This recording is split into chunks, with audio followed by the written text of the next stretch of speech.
کتاب اسلام اور رواداری، اسلام کی تعلیمات۔ آن حضرت صلی اللہ علیہ وسلم اپنے شہر، قوم، خاندان اور گھر کے لوگوں کو اسلام کی دعوت دیتے تھے۔ خاص نفسیاتی اور دل میں کھپ جانے والے انداز میں ایک اللہ کی بادشاہت کا اعلان کرتے تھے۔ بت پرستی کے معائب اور نقائص بیان فرماتے تھے، کفر و شرک کے رذائل کی طرف متوجہ کرتے تھے، ایک ایسا دستور حیات پیش فرماتے تھے جو ہر اعتبار سے فطرن تھا۔ آپ کی تعلیم کیا تھی؟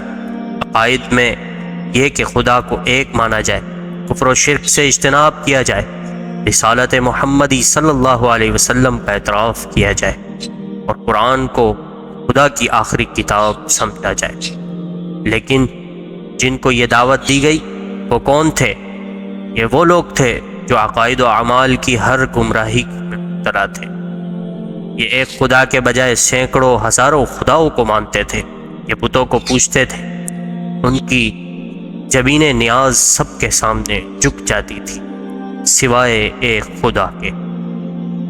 مزید اس کتاب کی معلومات کے لیے آپ ہمارے واٹس ایپ نمبر پر رابطہ کر سکتے ہیں یا ہماری ویب سائٹ وزٹ کر سکتے ہیں۔